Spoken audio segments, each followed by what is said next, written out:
Oh, hello!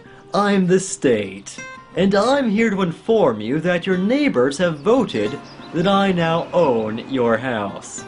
You see, by deciding to live here, you have implicitly agreed to the social contract, even though you never signed such a thing.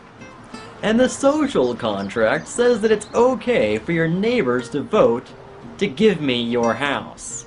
So, I'm sorry, but I own your house now. But you know what? I'm a nice guy. I'm not gonna kick you out. No. You just have to start paying me however much tax the neighbors and I decide to charge you for living in my house. And of course, you'll have to start following my house rules as well. Now, if you refuse, then I will regrettably be forced to have you arrested and imprisoned. But hey, I have some great news. If you don't like it, you can move! Oh hi, I'm the heretic. If you believed in the legitimacy of the state at some point in your life, chances are at one point you've made the following argument against anarchists. If you don't like the government, or something a government does, then you should just leave. There's an infinite number of permutations of this argument, usually specifying the demand that the anarchists relocate to Somalia. The topic of Somalia has been discussed to death, so I'll only go over it briefly. Somalia is assumed to be an anarchist society due to the collapse of the Somali Democratic Republic in 1991. However, even in the interim period between then and the official formation of the federal government of Somalia in 2012, it was in a state of civil war, of multiple warring states attempting to seize power.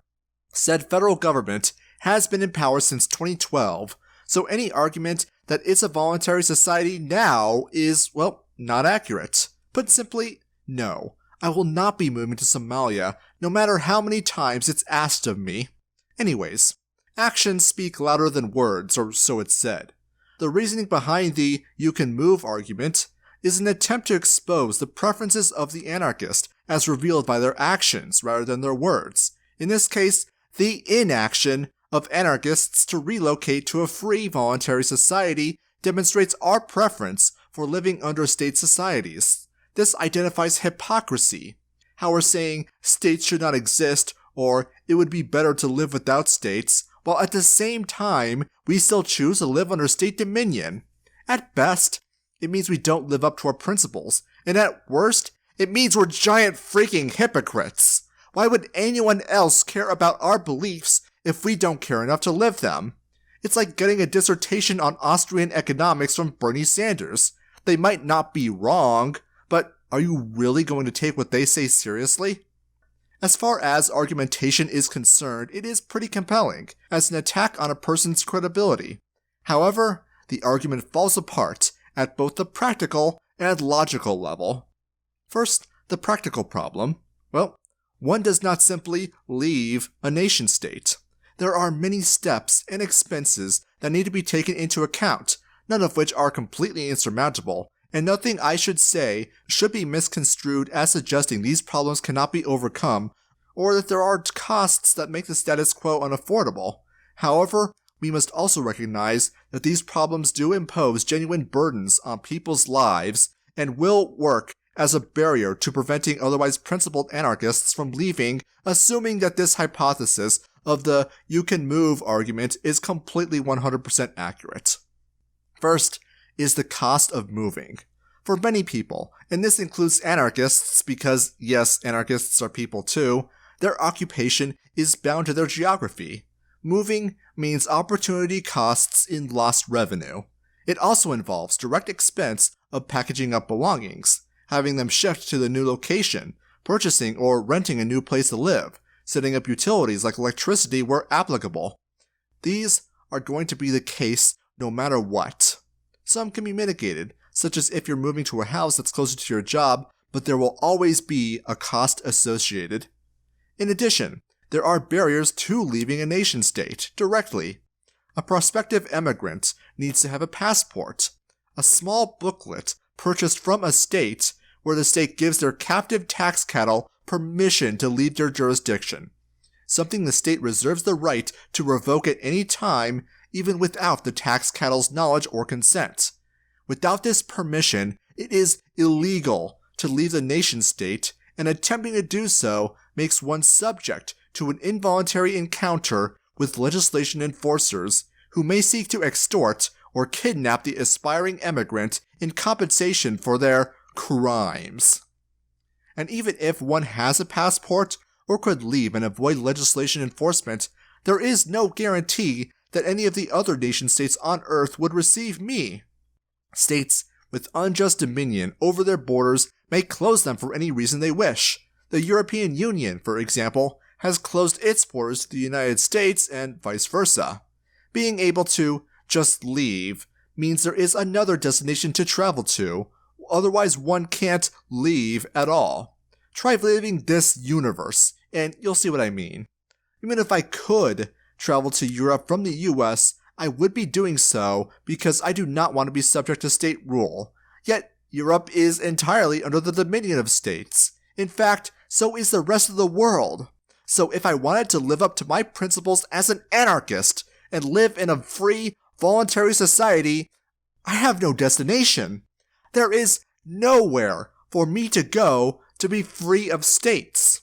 By this condition alone, it's literally impossible for me to just leave. Well, okay, let's ignore all that and say I'm willing to live somewhere where the state victimizes me less. Well, we still haven't gotten around the border problem, and even if I tried to illegally immigrate, I would still possibly subject myself to another involuntary interaction with legislation enforcers. But let's assume that that's not the case. I have all my things packed up and ready to move to my new house. I have a passport, and the borders are open to me. I still can't say I'm free, because in the US, where I'm moving from, there are expat taxes. I'm still subject to US federal income taxes, even though I live outside the country now, and this is going to be the case anywhere in the world. Sure, this is only the case in 2 countries on Earth, but if I want to be exempt from this, I have to renounce my citizenship. Except, renouncing citizenship is a lengthy process that costs $2,350 in the US, paid to the US State Department through the American Embassy in countries that actually have a US Embassy, which, by the way, is not all of them. If I completely ignore that and don't pay income expat taxes, this subjects me to, you guessed it, an involuntary interaction with legislation enforcers. So let's review. To be able to just leave and be consistent with my principles, according to the you can move argument, I have to 1. Beg permission from the government to be allowed to leave the country. 2. Go through the expense of moving. 3. Bypass any border restrictions that might be in place. 4. Begin paying taxes at the new state I am forced to live in, as well as any expat taxes. 5. If I wish to not be paying expat taxes, I must renounce my citizenship at my own expense. 1, 3, 4, and 5. If I'm not subject to barriers from arbitrary government rule, well, it means I could be subject to an involuntary interaction with legislation enforcers who may extort me and jail me if they don't like what I'm doing. Even following all these steps, I would still fail the conditions of the you can move argument, since there are no destinations I can travel to that would allow me to live by my principles.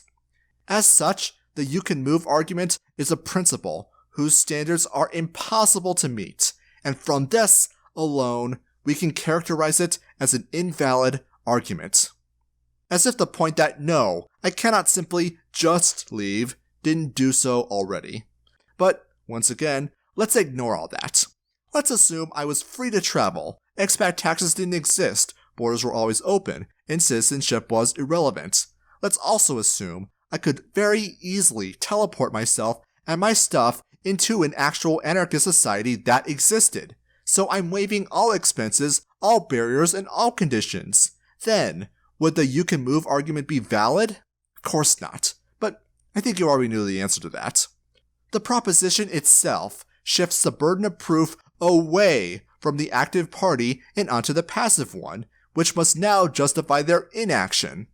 Trouble is that if the passive party needs to justify their actions, there are an infinite number of things that people aren't doing right now, and if you took the time to justify them all, well, we'd reach the heat death of the universe before they could successfully observe a unicorn not existing. It's shifting the burden of proof, and ultimately distracting from the positive claim the state is making in regards to their claim right to your body and your property being superior to your own. It equivocates action and inaction, assuming that they are one and the same, and in so doing, bastardizes the very idea of consent, making it so failure to act is the same thing as acting, in which case, one could use this standard of consent to justify any number of horrible things. If a man lives in a bad neighborhood because the rent is cheap, does he consent to having his car stolen? If a woman fails to fight off an attacker, does that mean she consents to rape? If I fail to wear those stupid freaking face diapers in public, does that mean I consent to being murdered by a cockroach? I think you see the problem here. Inaction of a victim is not justification for predatory behavior. It does not make us any less victims of state parasitism. Taxation is theft because it is the appropriation of legitimately owned resources involuntarily. Sure, one can consent to taxation, but the appropriation still occurs even if the consent is later withdrawn. Since the state relies on taxation for its existence, it is an inherently unjust and unethical organization. Taxation is by no means the extent of government predation and criminality. Legislation is just the enforcement of the statist priesthood's opinions with guns. Foreign policy makes victims out of foreigners, and is yet another point added to the argument that I have no destination from which to escape states. The extent to which the state infringes on property rights is the extent to which it makes you their slave, and their occupational licensing restrictions inhibit our ability to gain the resources we need to be able to escape them in the first place. This and more is what makes the state an unjust and criminal organization, not our failure to leave it, and our not leaving it cannot be construed as proof to the contrary. By not having left the United States is only proof of my not having left the United States. It does not follow logically that I have any preferences in favor of state rule. If anything, my revealed preferences are towards not being subject to involuntary encounters with state agents, from begging to a passport to paying them tribute for the privilege of renouncing my citizenship. And after watching this video all the way through, no statist should be able to use the "you can move" argument unironically. Otherwise, they're being disingenuous. Although the world right now is crazy, and going to become even crazier, the greatest weakness of solipsism is the truth. So go forth, and whenever people tell you that, like a state of society, you can just move, look them straight in the eye and tell them, no, you move. Questions, comments, critique?